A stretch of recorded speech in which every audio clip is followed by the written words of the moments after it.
2019년 12월 중국 우한에서 전 인류를 공포로 몰아넣은 신종 바이러스 코로나19가 발생했다. COVID-19 can be characterized as a pandemic. 이후 코로나19는 급속도로 퍼져 전 세계를 공포에 몰아넣었고 소년이 예언한 전 세계적으로 생겨난 질병의 문제, 코로나19 팬데믹이 실제로 일어난 것이다. 뿐만 아니라 팬데믹 이후 찾아온 경제 위기와 가장 큰 타격을 입게 될 항공 운송업계에 대한 전망까지, 세계의 어두운 상황은 소년의 예언과 정확하게 일치했다. 와, 어떻게 해? 이후 소년은 전 세계적으로 주목받게 되었는데, 코로나19를 예언한 이 인도 소년의 이름은 아비냐 아난드. 예언 당시 그의 나이 겨우 14살이었다. 중1 때. 어린 소년은 어떻게 이렇게 엄청난 예언을 할 수 있었던 걸까? 정말 신의 재능을 가지기라도 한 걸까? 그가 신비로운 예언가로 주목받는 이유 중 하나는 바로 14살이라고는 믿기지 않는 천재성 때문인데, 이미 10살 무렵 대학에서 점성학과 인도 전통 미생물학을 전공했고 고대 힌두어 경전을 외워 모두를 놀라게 했다고 한다.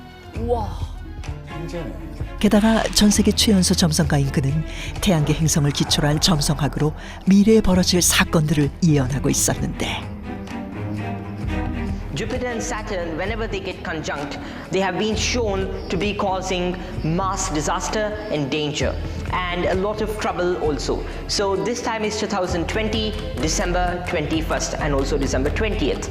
And as I'm saying, there might be a second outbreak or there might be a disaster more severe than this to happen starting from December 20th and ending March 31st. New viruses will come for these vaccines. Superbugs will come and so many more new diseases will come.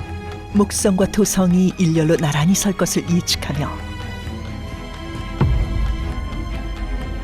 2020년 12월 코로나19를 넘어서는 두 번째 재앙이 다가올 것이라고 예언했다. 저것도 맞았어? 무슨 일이 있었죠, 저 때는? From this evening, I must give the British people a very simple instruction. You must stay at home. 소년이 예언했던 12월 20일 바로 그날, 영국과 인도에서 규모가 더 크고 전염성이 강한 2차 코로나 바이러스의 변이가 이어지며 이게 딱 전날이야? 소년의 예언대로 전 세계는 또 한 번 대혼란에 빠지게 되었다. 여기서 끝이 아니다. 올해에도 계속된 소년의 예언. 그럼 이제 귀담아 들어야지. 그러니까 다 맞아 떨어지니까. 국가적인 재난을 비롯한 전염병 사태, 경제 붕괴 등이 일어날 것이라며 소년이 구체적으로 지목한 나라는 미국, 일본, 인도. 실제로 소년의 예언 이후 2021년 6월 24일 미국 마이애미 아파트 붕괴, 저것도 맞췄다고? 2021년 7월 3일 일본 시즈오카현 산사태 발생,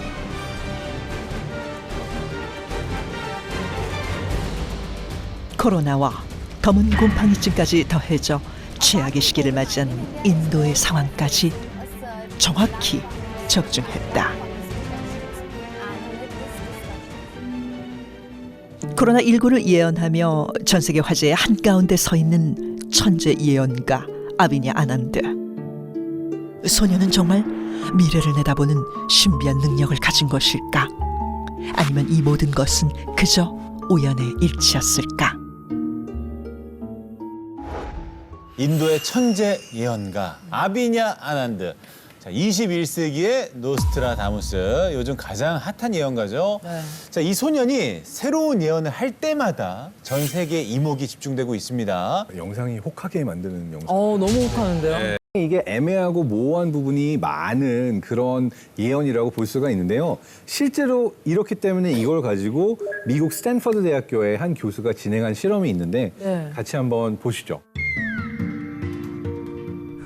2003년 미국의 스탠퍼드 대학교 조직 행동학을 가르치는 치피스 교수에 의해 한 흥미로운 실험이 진행됐다. 굉장히 유명한 교수님이에요. 수업에 참여한 80명의 학생에게 특정 단어가 들어간 시를 보여줬는데 그것은 바로 불 그리고 도시라는 핵심 단어가 들어간 도시. 노스트라다무스의 예언시였다. 지구의 중심으로부터 지구를 흔드는 불이 일어나리라. 그로 인하여 새로운 도시 근처의 탑들이 흔들리리라. 두 개의 커다란 바위들이 오랫동안 전쟁을 하리라. 그러면 아레투사가 새로운 강을 붉게 물들이리라. 이후 노스트라다무스의 시를 읽은 첫 번째 그룹에는 이 시가 9.11 테러를 예언한 것인지 질문하였고, 두 번째 그룹에는 이 시가 런던 대공습을 예언한 것인지 질문을 해봤는데,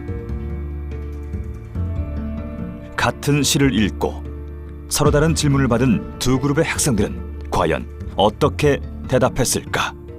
이거 역시도 사람들은 대단하다. 몇백 년 전에 이 사건을 예언했다라고 많은 이야기들을 했는데 어떤 게 떠오르시나요? 질문에 따라서 그대로 대답을 했을 것 같아요.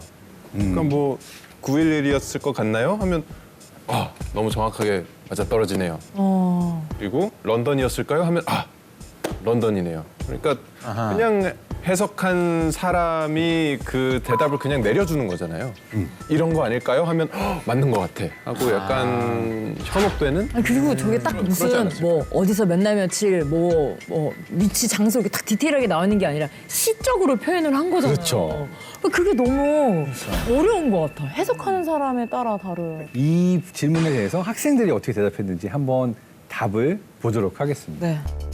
두 그룹의 학생들은 놀라운 답변을 내놓았는데, 먼저 9.11 테러를 예언한 것인지 질문했던 첫 번째 그룹은 무려 68%의 학생들이 노스트라다무스의 예언이 맞았다고 대답했고, 런던 대공습을 질문한 두 번째 그룹은 61%의 학생들이 노스트라다무스의 예언이 맞았다고 대답했다. 진짜 의심하지 않네. 도대체 왜 학생들은 서로 다른 사건을 예언했다고 대답한 것일까? 야, 아까 존박 씨가 정확하게 대답을 하셨네요. 질문대로 대답을 하게 되네요. 그죠? 런던 대공습은 1940년, 9.11 테러는 2001년, 시대와 장소, 규모까지 확연히 다른 사건인데 왜 두 그룹의 학생들은 모두 노스트라다무스의 예언이 맞았다고 생각한 걸까요? 그러니까 이게 보면요, 우리가 점 보러 가거나 용하다라고 하는 점쟁이한테 갈 때 용한 점쟁이들이 비슷한 방식으로 답변을 많이 합니다. 그러니까 뭐냐면 어느 상황에도 들어맞을 수 있는 모호한 형태의 답변을 하는 거예요.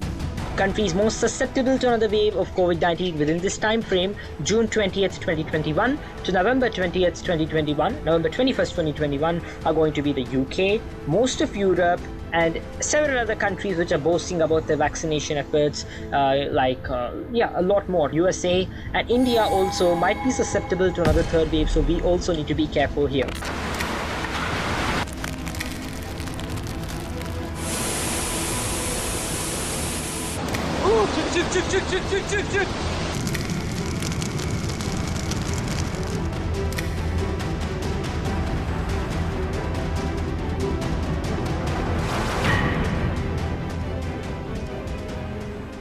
그렇게 되면 이거는 내가 이 사람이 뭘 말하는 건지 용하다고 했는데 하면서 생각을 하면서 스스로가 답을 껴맞춰 나가는 그러한 과정이 생성이 된다라고 할 수가 있는데, 이거를 대표적으로 반엄 효과라고 부르거든요. 반엄.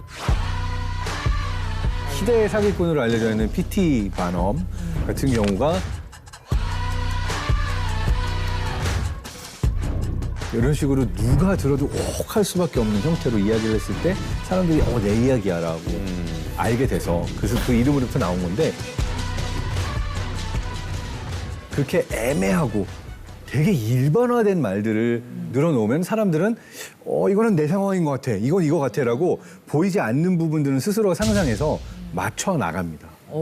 그러니까 삶이라는 거는 언제 죽을지도 모르고 언제 코로나19 같은 팬데믹이 터질지도 모르고 너무나 불확실한 것이 많은데 사람들은 그 불확실성을 다 받아들이게 되면 뇌에서 점점 스트레스를 많이 받아서 코티졸이 분비가 되고 스트레스 호르몬이 분비가 돼서 사실은 멘탈이 안 좋아집니다. 이게 실제 통계 중에도 코로나19 팬데믹 이후에 어느 언제 끝나는 거야? 언제까지 우리가 이렇게 살아야 돼라고 너무 스트레스를 받아서 10명 중 7명 이상이 번아웃이 왔을 거라는 통계도 있거든요. 그러니까 뭔가 누구라도 맞는 것 같은 애가 예언을 하면 얘 말을 믿으면 내 불확실성에 조금 위안이 되니까 마음의 안정감은 생긴다. 이것 때문에 사람들이 이 예언을 좋아하고 믿는 게 아닌가라고 생각이 돼요. 그러니까 우리가 예언을 한다. 미래에 뭐가 일어나야 될지 이거를 알려고 하는 거잖아요. 근데 사실 우리 과학자들 중에서 뇌과학자들은 우리 뇌가 예언 머신이다 이렇게 이야기도 해요. 그럼 우리가 뇌를 왜 갖고 있을까요? 생각하기 위해서라고 하지만 사실 생각이라는 것 자체는 쓸모가 없고 살아남기 위해서 필요한 건데 내가 쓰나미가 몰려온다.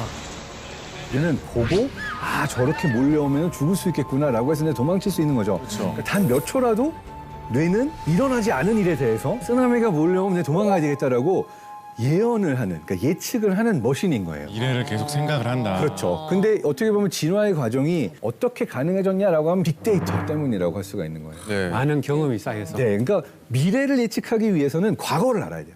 미래를 예측하려면 과거의 데이터가 있어야 되고 그중에 뭐가 쓸모 있는 데이터인지 네. 이 데이터 중에 어떤 것들을 가지고 기억해야지만 미래를 예측할 수 있는지 그걸 알아내는 건데 사실은 이 빅데이터를 통해서 미래를 예측하는 뇌가 하고 있는 일이 다른 과학 분야에서도 우리가 이제 통계를 가지고 빅데이터를 가지고 하고 있는 일관된 일이다라고 할 수가 있는 거죠. 그 박사님 말씀을 듣다 보니 저도 또 의심이 하나 생기는데 그 인도 소년이 어린 시절 점성술도 전공하고 그리고 고대 인도 미생물학도 전공했다고 하는데 이거는 사실인가요? 맞아, 10살에. 저도 사실 그 부분이 좀 의심쩍었습니다. 아마 좀 통하는 게 있는 것 같네요. 제가 그 조사를 해봤어요. 이분에 대해서 뭐 다른 홈페이지라든가 뭐 이런 것들이 있거든요. 이분이 여러 가지로 소개를 하고 계세요. 뭐 당연히 점성술부터 시작을 해가지고 어떤 미생물학적인 부분을 자기가 공부를 했다라고 이야기를 하고 있고 또 뭐 그 비슷한 식의 인도 전통 사상에 따른 어떤 것을 공부했다라고 이야기하고 있는데 우리나라에 좀 친숙하게 번역을 해보자면 약간 풍수지리 같은 거 그런 거를 자신이 공부했다라고도 이야기를 하고 있습니다. 그래서 그런 것들을 어디에서 배웠느냐라고 하면서 뭐 어떤 학교 이름이나 이런 것들이 나와 있는데 막상 저 학교에 대해서 찾아보면 변변한 홈페이지가 없다라거나 뭐 홈페이지에 아무런 내용도 없고 그냥 건물만 이렇게 떨렁 나와 있다라거나 아니면 그냥 뭐 입학해서 열심히 배우시면 뭐 졸업장 드립니다라는 뭐 이런 식의 학교라거나 그런 것들이 있는가 하면 어떤 특정한 그런 종교적인 전통을 따르는 뭐 그런 것에 대해서 뭐 나름대로 이렇게 가르쳐 주는 곳이다. 그래서 경력에 대한 정보만으로는 뭐 객관적으로 이분이 어떤 정도의 뭐 어떤 학업적인 성취를 이뤘다 단정할 수 있는 수준은 아니다라고 느꼈습니다. 자, 지금까지 예언에 관해서 다양한 과학적 가능성을 이야기해봤는데요. 예언가들의 예언은 정말 미래를 예측한 걸까요? 아니면 우연이었을까요?